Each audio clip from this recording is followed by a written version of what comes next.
These military campaigns had zero chance of success. We're talking impossible odds, suicidal missions, and commanders who were literally told this cannot be done. Yet somehow they won.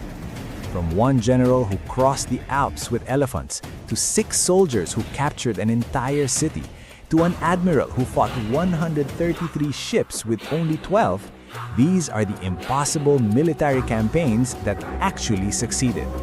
I'm Fred Santi, this is Empire's Edge, and today we're counting down the most unbelievable military victories in history. Let's dive in. Number 5. In 218 BC, Carthaginian General Hannibal Barca attempted one of the most audacious maneuvers in military history.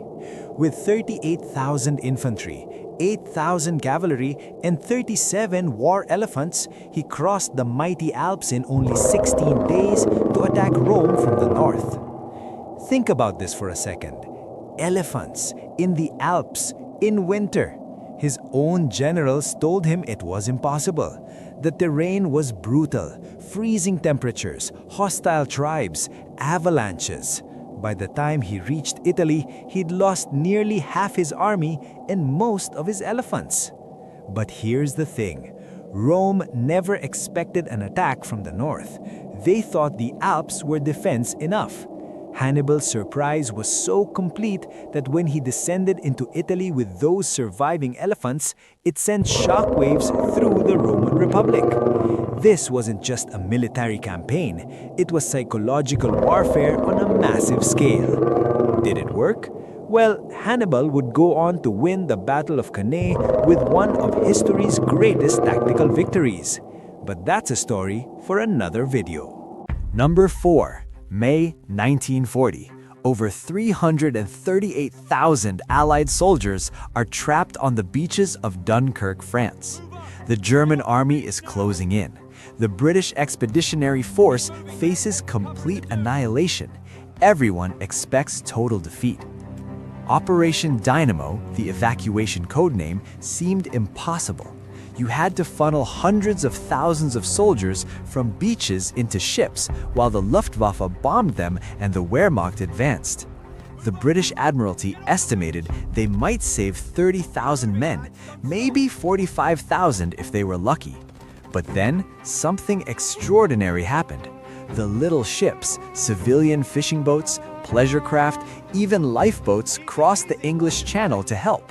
Over 800 vessels, many manned by civilians, participated in what became known as the Miracle of Dunkirk. In 9 days, they rescued 338,000 soldiers, more than 10 times what anyone expected. This wasn't just an evacuation, it was the difference between Britain continuing the war or facing invasion. Winston Churchill called it a miracle of deliverance, and he was right. Number 3. September 1950. General Douglas MacArthur proposes an amphibious landing at Incheon, Korea. His own admirals tell him it's impossible. The tides at Incheon are among the world's most extreme, over 30 feet. The approach channel is narrow and perfect for mines.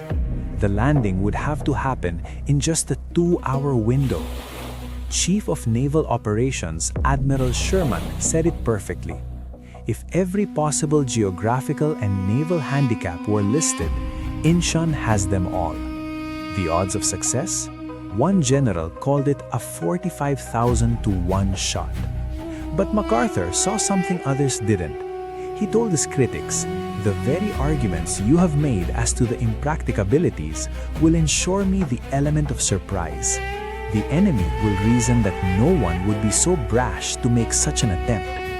He was right.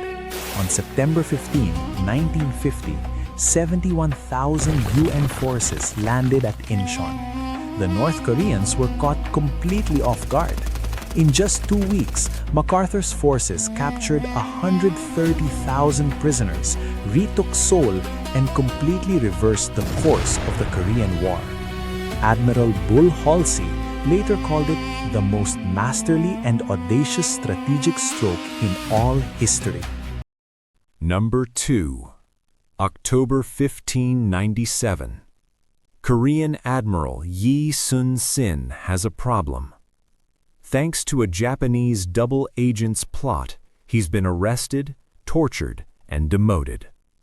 When he's finally recalled to service, he discovers he has only 12 ships left to defend Korea against the Japanese invasion fleet. 12 ships. That's it. Against him, the Japanese have at least 133 warships, some sources say over 300. His own officers urge retreat, but Yi Sun-sin makes a stand in the Myeongyang Strait, using his knowledge of the treacherous currents to his advantage. The result? One of history's greatest naval upsets. Yi Sun-sin destroyed 31 Japanese ships without losing a single one of his own. How? The Japanese tried to board his ships like the Romans did against Carthage, but Yi's famous turtle ships, armored warships with spiked roofs, were immune to boarding tactics. This victory bought Korea crucial time and is still studied in naval academies today. Yi Sun-sin is now considered one of history's greatest admirals, and Korea celebrates him as a national hero. All because one man refused to accept impossible odds. Number 1. This one sounds fake. April 1941. German SS officer Fritz Klingenberg disobeys orders and pushes toward Belgrade, Yugoslavia's capital. His motorboat sinks, stranding him on the far side of the Danube with only 6 soldiers. They're low on ammo. The city has 200,000 people and over 1,000 defenders. Most commanders would retreat. Klingenberg? He bluffs. He captures some Yugoslav soldiers, takes their trucks, and drives into the city center. When the mayor comes out with city officials, Klingenberg claims he's the advance guard of a massive German force. He warns that if the city doesn't surrender, the Luftwaffe will resume bombing. Here's the insane part. It works. On April 13, 1941, the mayor surrenders Belgrade to 6 German soldiers. Klingenberg's men take the city without firing a shot. When the main German force arrives, they expect a brutal siege. Instead, they find Klingenberg and his 6 men already in control, with Yugoslav militia stacked in hotels guarded by single German soldiers. Klingenberg received the Knight's Cross for this impossible conquest. When asked later how he captured a capital city with 6 men, he simply said, "I was not too preoccupied at the time and found something to do." Honorable mentions: the Battle of Wisna in 1939, where 700 Polish soldiers held off 40,000 Germans for 3 days, earning it the name Polish Thermopylae. The Battle of Rorke's Drift in 1879, where 150 British soldiers defended against 4,000 Zulu warriors, resulting in 11 Victoria Crosses, the most ever awarded in a single battle. These campaigns succeeded because their commanders refused to accept impossible as an answer. They used surprise, audacity, and sometimes pure desperation to turn the odds on their head. Now I want to hear from you which of these impossible victories shocked you the most, and what other military campaigns should I cover? Drop your suggestions in the comments below. If you enjoyed this video, smash that like button, it really helps the channel. Subscribe and hit the bell so you don't miss our next deep dive into history's most incredible stories. I'm Fred Santi, this is Empire's Edge, and I'll see you in the next one.